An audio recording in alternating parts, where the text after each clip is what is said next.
Assalamualaikum warahmatullahi wabarakatuh. Hari ini tanggal 3 Desember tahun 2021 bertepatan dengan Hari Disabilitas Internasional. Jadi kami dari teman-teman Rakyat Indonesia akan membahas seputaran tentang disabilitas. Mungkin dari teman-teman, Teh Salma atau siapa bisa mendefinisikan apa sih itu difabel gitu. Teh Salma dulu mungkin. Halo, Teh Salma. Aduh, aku auto ditodong dong. Biar lebih jelas ya, lebih profesional lagi. Ini di sini ada yang jurusan special education. Ada 2 orang nih, mending langsung tanya ke orangnya. Oh iya, Rayas, kembali lagi ya di channelnya Muara Karya Nusantara di pembahasan kita yang ngobrol-ngobrol lagi. Ini kita membuat konten ini bertepatan dengan Hari Disabilitas Internasional. Disabilitas Internasional. Oke, coba Mas Rizky mending langsung tanya ke orang yang spesial di bidangnya, yang spesifik di Ngomong-ngomong nih, bidangnya. kalau Mas Rizky ngomong berbicara di bidangnya, sebetulnya yang menjadi pematik pembicaranya pun di bidangnya sebenarnya. Oh my God, Wow. keren tuh. Ini ngobrolnya bakal asik, soalnya banyak orang yang di bidangnya juga gitu ya. Sementara aku nggak tahu apa-apa. Iya, kan kami di bidangnya cuma baru semester 1, jadi baru tahu Nah iya kulitnya gitu. betul, baru tahu kulitnya doang. Kurang lebih lah kita sama-sama belajar. Iya. Gitu. Mungkin kita bisa bisa bahas mungkin dari seputaran paradigmanya dulu ya, karena kan yang kita tahu sejauh ini di masyarakat itu sering sekali terjadi penolakan terhadap difabel gitu. Nah, menurut teman-teman mungkin dari yang ada di jurusan PLBS ini Latifah, apa tuh kenapa difabel mengalami penolakan di masyarakat? Kira-kira apa yang terjadi di masyarakat? Nah, kalau menurut saya ya, penolakannya itu ya terjadi karena masyarakat itu masih menganggap bahwa disabilitas itu mempunyai kekurangan, karena yang dilihat itu bukan kebutuhannya tapi kekurangannya gitu, tapi kedisabilitasannya, atau kalau zaman dulu istilahnya kecacatannya gitu ya. Jadi memang disabilitas bisa melakukan apapun, tidak bisa mandiri gitu ya, padahal sebetulnya memang kemandirian itu dibentuk ketika dari keluarga sendiri, ini lagi-lagi keluarga ya, dari keluarga sendiri itu mengizinkan atau membiarkan anaknya untuk bersekolah, mengenyam pendidikan gitu. Sementara kalau memang anaknya didiamkan saja, justru paradigma dari masyarakat ini akan semakin kuat, yang tentang tadi disabilitas itu nggak bisa apa-apa atau diremehkan, seperti itu. Oke, itu ya dari sudut pandang Latifah ya. Oke. Nah, ini ada Teh Rini di sini ya. Kalau boleh tahu Teh Rini ini difabel apa nih? Saya belum kenal soalnya. Teh Rani, by the way. Oh, Rani. Sorry, Rani. belum kenal soalnya. Oke, Teh Rani ini difabel apa nih? Sama kayak kita di Fabel Netra. Halo, sama kok. Aku di Fabel Netra. Oh, Netra. Sekarang kuliah atau sekolah? Udah nggak sekolah, terus juga belum kuliah. Oke, nah tadi kan Latifah kan dari sudut masyarakat ya, gimana mandang difabel. Nah, kalau dari yang Rani ya, Rani rasain sendiri gitu, gimana sih sikap masyarakat terhadap Rani selama ini yang Rani rasain gitu? Ya gimana ya? Kok aku jadi nervous gini ya? Santai, kita berbincang-bincang santai, harus santai dong. Ya kalau menurut aku sendiri sih disabilitas terhadap pandangan masyarakat, ya benar nggak sih, salah nggak kan? Kalau yang Rani rasain sendiri, ya memang ketika kita kumpul di memang masyarakat yang awam, kita akan merasa berbeda gitu halnya ketika kita memang berkumpul di masyarakat yang memang udah tahu kondisi disabilitas dan udah tahu disabilitas itu apa gitu. Pastinya ada perbedaan gitu. Ada perbedaan. Jadi tergantung pengetahuan dari masyarakat itu sendiri Ya, ya. betul sekali. Oke. Emang iya sih, paradigma terhadap difabel ini dari dulu sampai sekarang itu banyak banget perubahan gitu. Tapi perubahan itu sendiri tidak akan terjadi jika difabelnya sendiri tidak mau bergerak atau berinisiatif menunjukkan kemampuannya gitu. Bahkan ya dulu itu difabel itu dianggap sebuah kesialan kalau terdapat dalam keluarga, dianggap sebuah hukuman lah atas dosa-dosanya sehingga diberikan anak difabel atau penyandang cacat gitu. Nah, dari Teh Salma sendiri gimana nih? Apa yang kira-kira mau disampaikan tentang pengalaman mungkin atau tentang yang Teh Salma tahu tentang paradigma difabel gitu?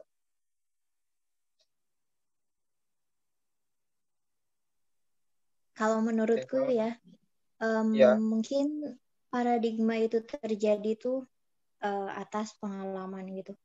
Dalam hal ini bisa menjustifikasi atau mempunyai paradigma terhadap disabilitas. A, B, C itu tuh karena emang masyarakat itu menemui disabilitas yang seperti itu. Dalam artian misalnya nih, tunanetra dianggap ya tunanetra nggak bisa ngapa-ngapain gitu. Tunanetra bisanya dituntun-tuntun, tunanetra bisanya didampingi selalu gitu, nggak bisa secara mandiri. Mungkin yang ditemui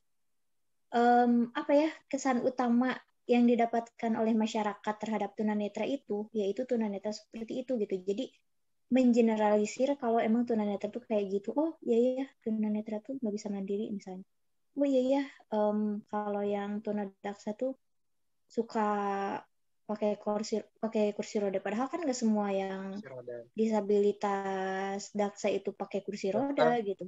Karena emang kesannya adalah disabilitas daksa menggunakan kursi roda, ya yang daksa diidentikan dengan yang memakai kursi roda gitu. Itu sih menurutku. Jadi kalau misalnya pengen mengubah paradigma masyarakat terhadap difabel itu sendiri, ya kita yang mengubah gimana caranya. Terutama sih kesan utama ya ketika kita ketemu sama orang itu, ya jangankan difabel gitu loh teman-teman, ketika kita ketemu sama orang aja harus punya kesan utama yang baik. Jadi katanya ya kesan utama itu memberikan kesan-kesan berikutnya yang sama gitu biasanya, tapi nggak seperti itu juga sih. Aku misalnya ketemu sama Rizky, kesan pertamanya oh Rizky tuh barbar misalnya, ya nanti bakalan barbar. Misalnya nih gitu, Rizky itu barbar, jadi bakal kayak gitu. Jadi untuk Rayas gitu ya yang difabel dan untuk Rayas yang non difabel, ketika menemukan atau ketemu dengan ya yang difabel ketemu dengan non difabel, ya berikanlah kesan yang baik, berikanlah first impression yang baik gitu. Jadi paradigma masyarakat terhadap difabel itu nggak seburuk yang selama ini terjadi gitu. Walaupun nggak semuanya kayak gitu sih ya, tapi pada umumnya kayak gitu. Ya, jadi dari kesan itu ada anggapan kalau difabel itu berbeda banget sama mereka yang mungkin dikatakan normal ya, Teh Salma. Iya, bukan normal sih. Kalau normal kesannya kita nggak normal loh. Iya sih, sama-sama normal. Maksudnya yang memiliki keterbatasan dalam arti fisik atau intelektual gitu kan. Iya, benar. Iya sih, anggapan atau persepsi itu jadi penentu juga sih sikap kita bagaimana gitu. Padahal kan difabel itu sebenarnya bukan suatu kan gitu, karena yang saya pahami sejauh ini difabel itu adalah bagian dari keberagaman gitu. Artinya semua orang itu memiliki keterbatasan gitu kan. Kayak dia yang kayak tunanetra sama orang awas itu sama-sama memiliki keterbatasan. Misalnya orang yang memiliki penglihatan awas pasti punya keterbatasan juga di lain kayak misal nih kayak membaca mungkin dia butuh kacamata karena minus, atau dia nggak bisa baca dalam kondisi yang ramai atau apa. Jadi kan butuh tempat yang sepi. Itu kan keterbutuhan juga kan dalam arti hal itu gitu. Tunanetra nggak bisa baca kalau tulisan itu nggak bisa diraba, atau kalau low vision kan nggak bisa dilihat dengan ukuran yang kecil gitu. Jadi semua orang tuh sebenarnya punya keterbatasan masing-masing. Nah, difabel ini bagian dari keberagaman tersebut gitu.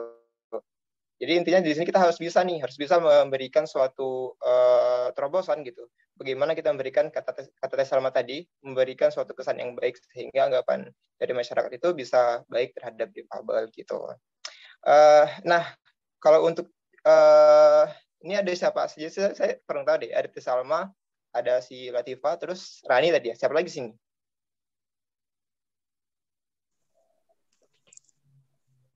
Halo. Teh Salma mungkin bisa sebutkan ada siapa ya? Hadir. Ada Yaya juga. Ada ya. Iya.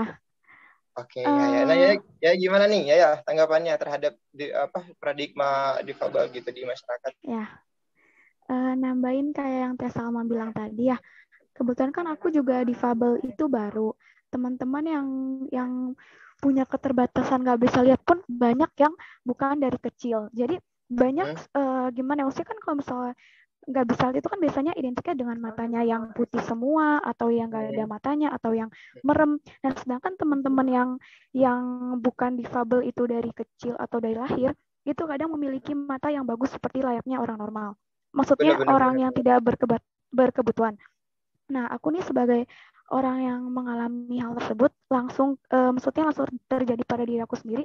Aku tuh kadang sering banget, aku tuh udah pakai tongkat nih, aku lagi pesan aplikasi online, transportasi, aku udah pakai tongkat, aku udah bilang kalau aku ini disabilitas, tapi banyak masyarakat luar tuh banyak yang nggak tahu tentang disabilitas, dan dia tuh ngelihatnya, oh disabilitas mah kalau yang nggak punya tangan, nggak punya kaki pasti harus banget pakai kursi roda, terus yang nggak lihat juga harus banget matanya merem, harus banget yang nggak ada matanya atau yang putih doang atau yang kayak gimana itu.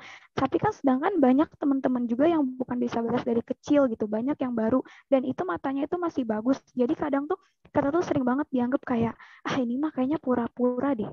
Padahal kan maksudnya mana ada sih orang yang pura-pura disabilitas gitu kan. Cuman di luar sana tuh masih banyak yang belum tahu tentang disabilitas gitu. Bahkan mereka tuh ngeliat kayak disabilitas kecacatan yang dilihat dari fisik gitu. Bahkan kita juga biar dibilang kita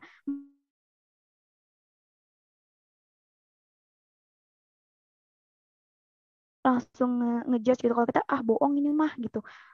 Padahal kan harusnya jangan seperti itu gitu. Ditambah lagi banyak orang yang kurang mengetahui wawasan tentang penyebab dari kerusakan mata.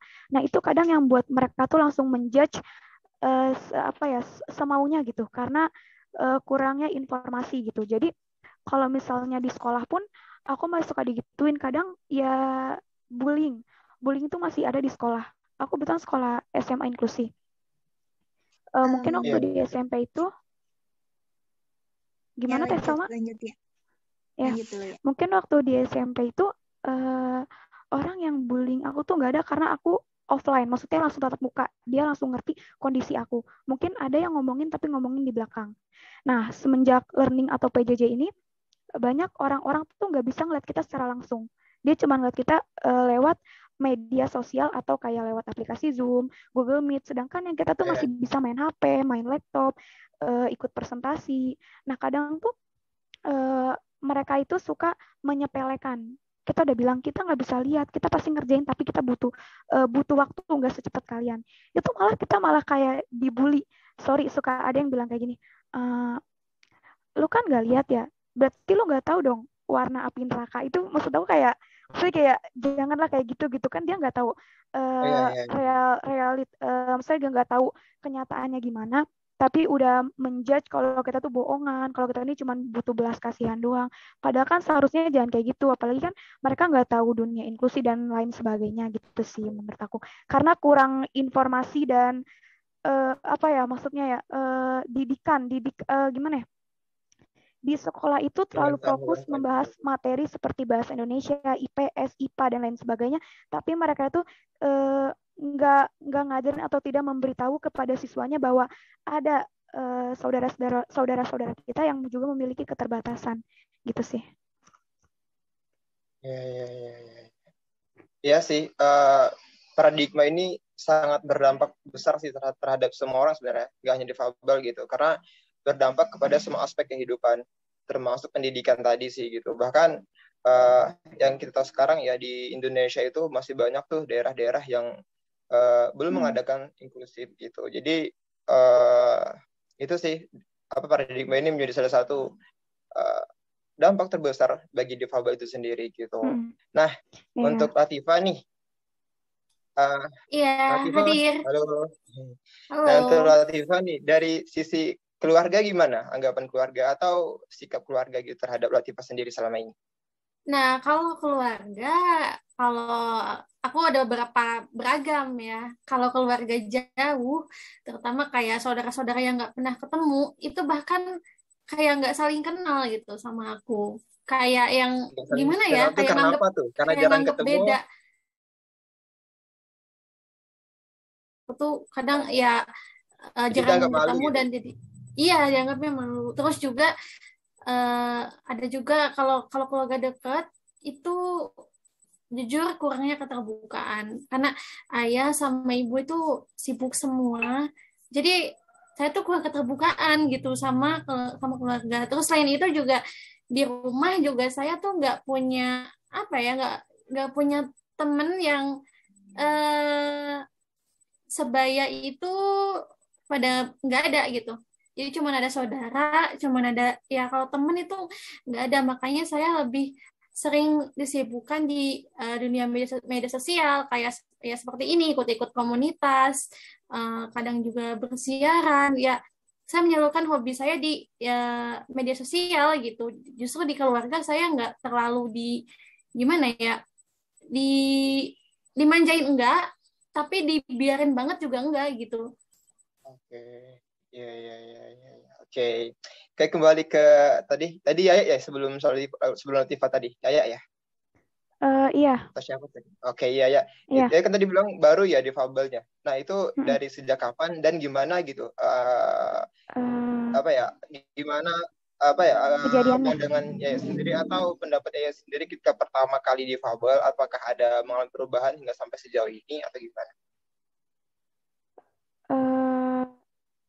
Pasti kalau misalnya dibilang perubahan ada ya. Aku difabel itu pas kelas 6 SD, mau SMP ya kelas 6 SD. Kalau misalnya dibilang perubahan ada pasti. Maksudnya kayak kalau misal anak-anak normal itu kan suka banget namanya main di luar rumah, main ke rumah tetangga. Anak-anak yang tidak memiliki keterbatasan. Sinyal kayaknya. Itu ya, halo, gimana? Cek tes Salma. Ini ada kok suara Yayanya di saya. Di Latifah ada.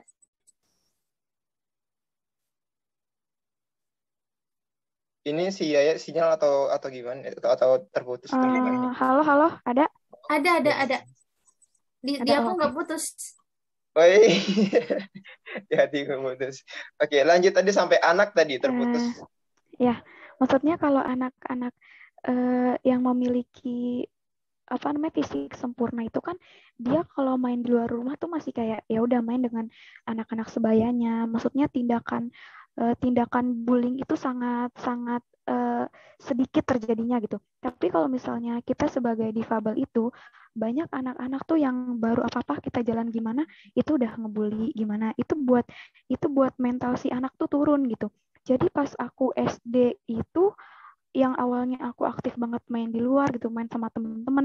Nah, pas disabilitas itu aku nggak ngapa-ngapain karena yang pertama aku malu. Karena kan situ aku udah lumayan gede. Udah cukup udah ngerti ya. Udah iya, gitu kan.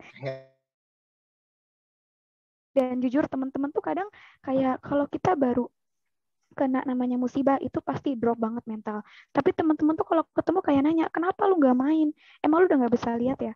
Maksudnya kayak gitu tuh malah yang buat kita tuh makin down gitu. Itu waktu kecil gitu. Cuman pas masuk SMP itu aku kebetulan masuk ke panti yang memang panti rehabilitasi buat penyandang disabilitas tunanetra. Nah, dari situ aku banyak bergaul sama teman-teman yang sama gitu. Di situ aku aku jadi banyak belajar, jadi tahu oh harus begini, harus begitu. Nah dari situ juga aku lebih bisa menyesuaikan diri dengan lingkungan gitu sih. Oke. Nah, kalau dari sendiri waktu sebelum jadi karena netra kan. Nah, sebelum netra itu ketika lihat difabel atau seseorang yang mengalami keterbatasan di fisik itu anggapannya gimana? Jujur aja deh. Ya, ini jujur ya. Dulu tuh di dekat rumahku tuh kebetulan ada yang disabilitas, dia ibu-ibu tukang pijit. Aku tuh kalau ngelihat dia tuh antara ini jujur aja ya, jujur antara jijik dan kasihan. Jijiknya gini loh. Aku maksudnya ini bukan gimana ya, maksudnya kalau misalnya aku sebagai orang normal yang awam melihat tunanetra tuh yang pertama kadang tuh mata teman-teman gitu, mata para penyandang disabilitas yang tunanetra itu kadang cuman ya itu yang aku bilang tadi di awal, ada yang putih doang, ada yang merem, ada yang nggak ada bola matanya. Nah itu aku sebagai anak kecil kadang ngelihat hal seperti itu atau ngelihat orang yang lewat depan aku kayak gitu, aku tuh ada rasa ingin bantu tapi aku takut. Itu dulu waktu aku kecil. Tapi pas aku udah gede, ya, tapi pas aku udah gede, aku ngerasain kayak nggak enak ya, kayak Iya, aku saya juga lewat ngalami itu sih. dibisik-bisikin. Iya. Gak hanya waktu kecil ya, bahkan ketika di SMA pun teman-teman tuh ada yang kayak bilang, Ki, Iya. kamu pakai kacamata dong, soalnya aku agak Iya. ngeri lihat Iya kan? kamu. Iya. Itu Karena tuh emang kayak sering gitu. banget saya Iya. alami ya ketika di SMA. Karena kita ini minoritas dari mayoritas. Jadi banyak orang tuh nggak biasa ngelihat kita. Jadi karena sebenarnya karena mereka nggak terbiasa ngelihat kita, jadi mereka tuh ngeliatnya tuh kayak aneh. Tapi pas aku ngerasain aku di posisi dia, aku kalau misalnya lewat kayak orang bisik-bisik, terus kayak ngomongin, tapi mereka nggak bantuin, itu sumpah sakit hati banget sih. Aku baru ngerasain kayak, oh iya dulu gue kayak gini ya gitu sih. Oke, teman-teman, kayaknya ini pembahasan kita udah terlanjur jauh membahas tentang tunanetra. Nah, balik lagi ya, back to topic. Gimana sih memaknai Hari Disabilitas Internasional ini bagi teman-teman? Buat Puri yang belum speak up, gimana sih memaknai Hari Disabilitas Internasional ini? Bangga nggak sih ada hari disabilitasnya gitu?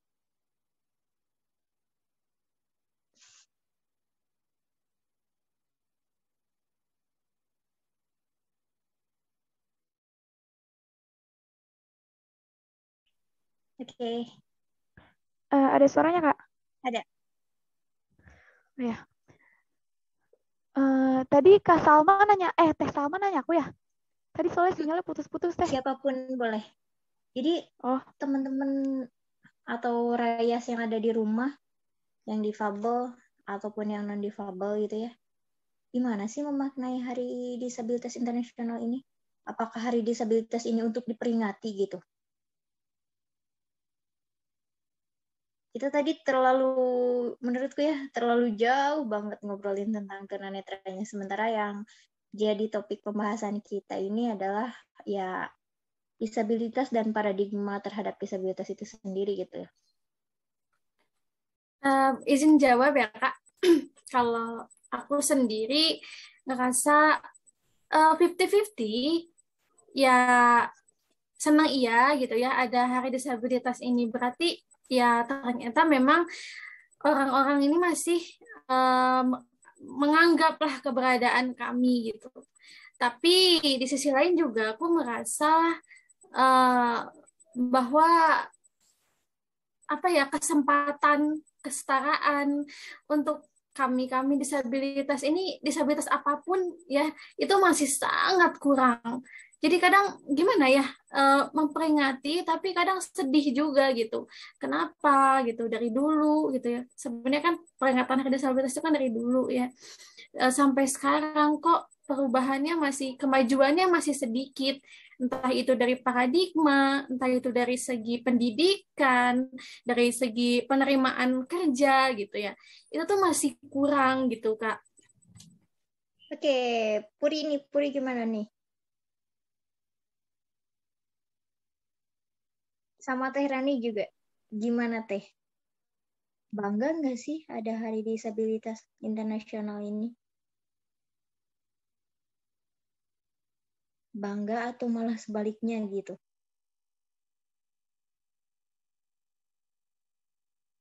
Halo.